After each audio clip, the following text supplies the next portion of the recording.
Emballer, c'est peser. Donc, petit truc, je vais vous montrer dans Photoshop et dans Illustrator.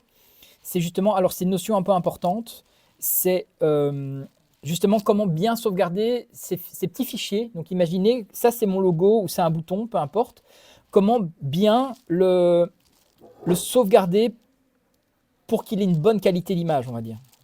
Là, je vais quand même l'intégrer sur un espace de travail. Je vais adapter à la taille quand même. Alors, petite astuce, vous voyez ici mon plan de travail. Mais ça ne va pas marcher parce que j'ai plusieurs plans de travail, donc je ne vais pas vous prendre la tête avec ça. En fait, il y avait moyen d'adapter les plans de travail aux éléments graphiques, mais on ne va pas se prendre la tête avec ça maintenant, ça va complexifier encore plus la donne. Je vais juste adapter manuellement mon plan de travail pour qu'il soit un peu plus restreint, comme ça par exemple. Ok, ça c'est mon plan de travail, c'est mon élément Igor Tertseven, c'est les cornflakes Igor Tertseven, ça ressemble un petit peu à un logo de cornflakes ou de trucs un peu cheap de burger Brabant wallon comme ça. Ok, on a une fenêtre qui n'est pas forcément toujours affichée et je la paume parfois de nouveau. Où est-ce que c'est Exportation des ressources. C'est absolument génial. Je vais baquer tout ça. Exportation des ressources, ça va permettre à l'avance, et c'est vraiment hyper utile pour vous, hein, à l'avance dire tiens, on va sauvegarder certains éléments et on peut définir les formats de fichiers. PNG, vous voyez ce que c'est PNG? C'est du graphique, ça permet de garder la transparence, des trucs comme ça. On a PNG normal, PNG 8. PNG normal, beaucoup de variétés de couleurs. PNG 8, très peu de variétés de couleurs. Donc quand on a des icônes simples, ici on a du rouge, du jaune, du noir, c'est simple. Du PNG 8, ça suffit. Si jamais vous avez des dégradés, si jamais c'est une image plus complexe comme une photo, prenez pas du PNG, prenez du JPEG. Le JPEG, il y a de la compression. On a JPEG 100%, donc quasiment pas compressé. Il y aura toujours une compression avec JPEG, mais là, il y en a un minimum. Et JPEG 20. SVG, c'est surtout pour les fichiers qui sont vectorisés. PDF, PDF, je ne vais pas vous insulter. OBJ, USDA, USDZ et GLTF, c'est des fichiers 3D. Donc ça, c'est si jamais vous générez justement des textes en 3D, des formes en 3D, on peut les exporter dans ces formats-là pour les importer dans d'autres applications. À savoir, si jamais vous voulez vraiment intégrer le plus universel, dans ce cas-ci, c'est GLTF. Ça fait des fichiers plutôt code que visuel. Si jamais vous voulez un objet qui peut être lisible sur les téléphones et même en réalité virtuelle, c'est USDZ éventuellement. Et le fichier WebP, est-ce que vous savez ce que c'est? C'est Web Pictures. En fait, c'est un format destiné à vous aussi, justement. Ça va faire, en fait, c'est comme de PNG, mais c'est plus léger. Il y a une compression un peu plus forte. Mais donc, pour les pages web, si jamais vous sauvegardez à ce format-là, ça va être un peu plus léger. Donc, exemple, imaginez, je veux créer ici un format de fichier en PNG 8, avec donc ça veut dire pas beaucoup de couleurs, à l'échelle 1. Ça veut dire que l'élément que je vais mettre dedans, c'est par exemple, je vais prendre ceci, je vais glisser dedans, il va être sauvegardé donc une fois à sa taille normale en PNG 1. Je vais ajouter une nouvelle échelle. Je vais lui demander par exemple de garder la même taille en PNG normal. Je vais rajouter une échelle. Je vais lui demander de garder la même taille aussi. Je vais lui demander d'être sauvegardé en JPEG à 100%. Je vais encore en créer un. JPEG à 20%. Toujours à la taille normale. On va ajouter encore une échelle et je vais lui demander de faire du WebP pleine taille. Donc cet élément-ci, je vais lui demander de presque automatiquement sauvegarder ça. Mais regardez, ici, si jamais je veux prendre un autre élément, je peux cliquer, déposer mon élément ici. Si je veux prendre cet élément-ci, je peux cliquer, le déposer ici. Si je veux prendre cet élément-ci, je peux le cliquer, déposer ici. Donc j'ai 4 éléments différents. Tous les éléments qu'on va créer, je peux les importer dans cette fenêtre exportation de fichiers. Et si je clique sur exporter, il va demander où Igor, où? Je vais aller sur le bureau, je vais créer un nouveau dossier, texte export variable. Donc il y a un T à export, je suppose. Je déteste le français, c'est une belle langue, mais c'est une langue de merde. Créer, sélectionner. Hop, c'est fait. Donc si maintenant je vais sur le bureau, hop, j'ai un dossier, ça s'appelle texte export variable. Si je vais dedans, bah, du coup, il m'a créé tous les fichiers qui sont là. On a le fichier 4, Igor, et en fait, on a tous les formats ici. Là, ici, ce qui s'est passé, et là, c'est moi où j'ai déconné, j'ai pas sélectionné tous les fichiers. Donc, si j'appuie sur majuscule et je sélectionne tous les fichiers et que je refais export, que je refais sélectionner, remplacer, là, il aura exporté du coup tous les fichiers. Donc, on a le premier en PNG en 8, donc pas beaucoup de variété de couleurs. Il a de la transparence, il est hyper lisible, il fait 32K. On a la même chose en PNG normal, donc plus de variété de couleurs. Visuellement, il n'y a rien qui change, mais il fait 67K. On a le même fichier en JPEG sans compression, 372K. Le même fichier en JPEG avec une compression très forte, 101K. On a le même fichier au format WebP, 25K. Visuellement, aucune différence. Qu'est-ce qu'on en retire? Mais oui, il faut utiliser le WebP, c'est mieux. Ok, maintenant il est un peu grand en taille. Est-ce qu'on a besoin d'une image aussi grande en taille? Je ne pense pas. Donc du coup, l'avantage ici, c'est que si on sait qu'on veut utiliser le WebP parce qu'il est de meilleure qualité, on va par exemple... Alors, si par exemple c'est une méthodologie que vous voulez systématiquement sauvegarder avec cette hiérarchie de travail, on peut aussi, ici, enregistrer comme pré-réglage, test export 1, et du coup, on peut automatiquement prendre ce pré-réglage d'exportation et le sauvegarder dorénavant pour tout ce que vous faites. Ici, par exemple, je vais tout faire en WebP, et on peut les baquer aussi, ça ne sert à rien d'en avoir 40. Je vais en faire 3 en WebP. Chut, on va y arriver, Igor. Hop, WebP. Mais on peut définir ici, vous voyez, la taille. À pleine échelle, on va prendre demi-échelle. Hop, 0,75.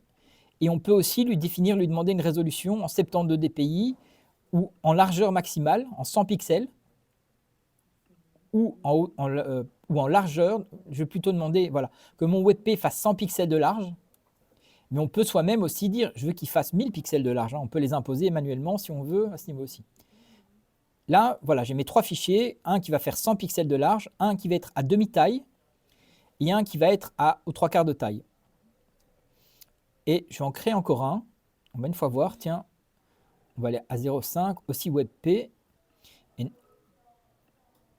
est-ce qu'on peut aller comme ça? Non, pas 4 fois, c'est trop. Et de nouveau, je vais faire exporter. Je vais réexporter au même endroit. Remplacer, c'est normal. Date de modif. Donc du coup, l'avantage, c'est qu'il y a le nom du fichier qui est à demi-taille. Mais évidemment, je n'ai pas cliqué sur le bon, encore une fois, Igor. Trop de balles. Excusez-moi. Ah si, mais là, il a tout fait, en fait, je suis con.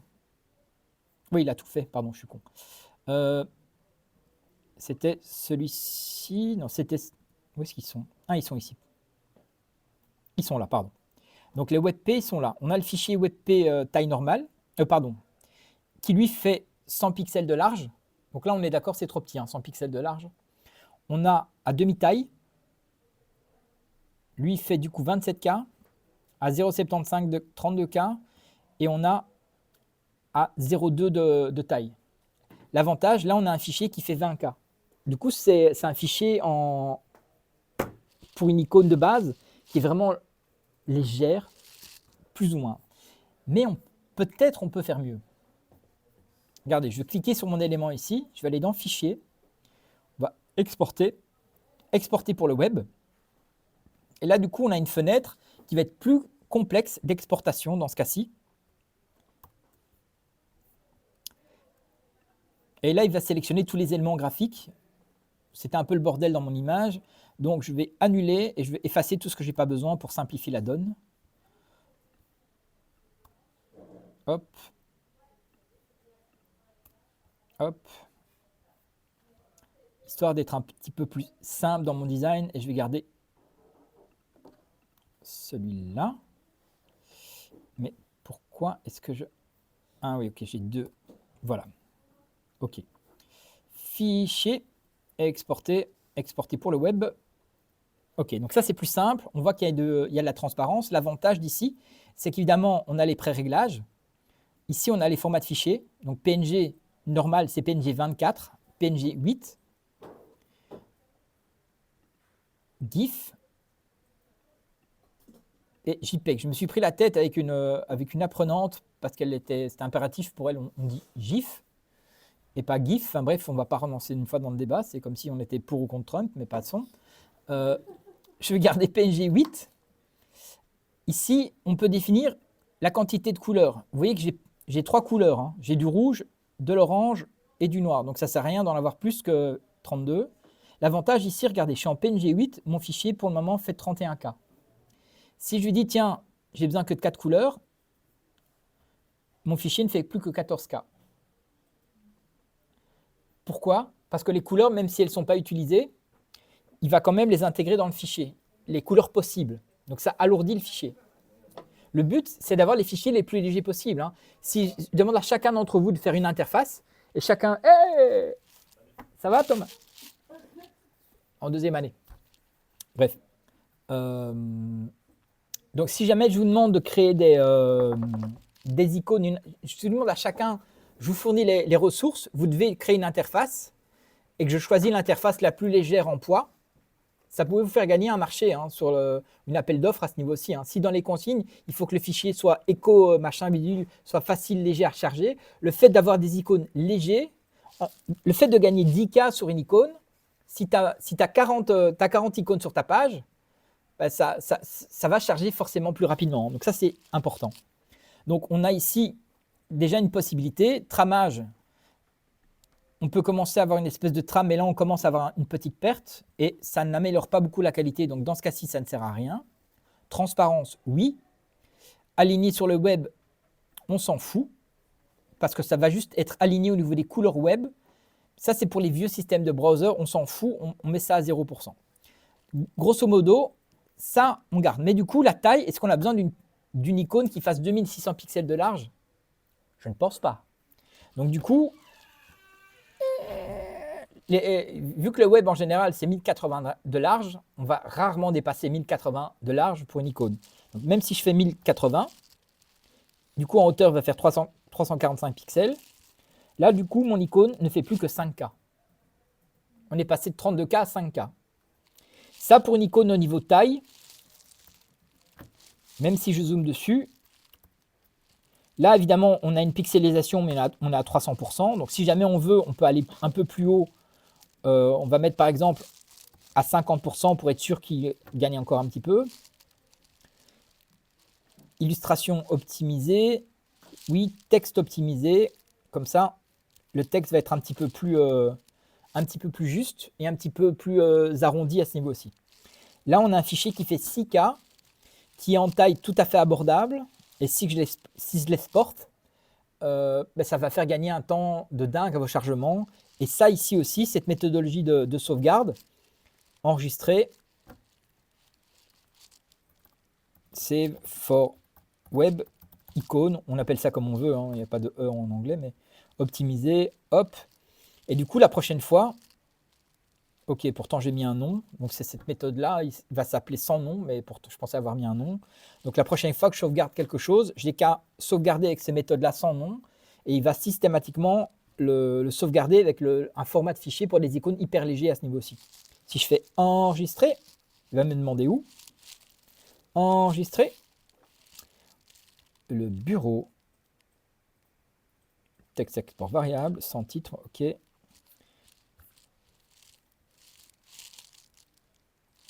Allez, je suis aveugle. Et voilà, donc il est là. C'est un peu crisp. C'est trop crisp à ce niveau-ci. De nouveau, il ne faut pas oublier, il ne sera jamais affiché à cette taille-là. Hein. Il sera toujours affiché en plus petit. Et le problème du PNG, je vais vous montrer maintenant avec un autre format de fichier. Le problème du PNG, c'est que ça vectorise, ça pixelise l'icône. Ici, si je retourne dans Illustrator, exporter pour le web, on voit qu'on n'a pas de format vectoriel. Si par contre je ferme,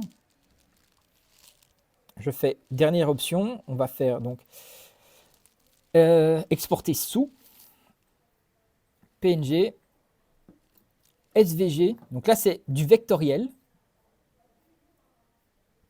On va faire exporter. Il va demander ici, qu'est-ce qu'il demande comme option? Là, les styles intégrés, les attributs de présentation et les CSS intégrés, c'est vraiment destiné si on veut commencer justement à faire du code. Là, il ne faut pas trop m'en demander par contre. En général, je fais CSS intégré. Le CSS, c'est l'habillage. On a dit, voilà, le texte est en rouge, le cadre est en jaune, des trucs comme ça. C'est du code CSS, comme du web.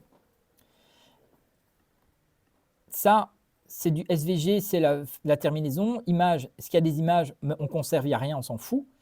Et le reste, moi, en général, je n'ai pas changé grand-chose. Si jamais vous voulez voir à quoi ressemble le code de cet élément-ci, responsive, ça c'est important de l'intégrer par contre. Afficher le code, voilà. Ça, le dessin que j'ai fait, il ressemble à ça au niveau code. Ça veut dire que sur une page web, on pourrait très bien copier-coller ça, l'aligner, le centrer, et on aurait des éléments qui pèsent vraiment pas lourd parce que c'est juste du code et c'est même pas une image.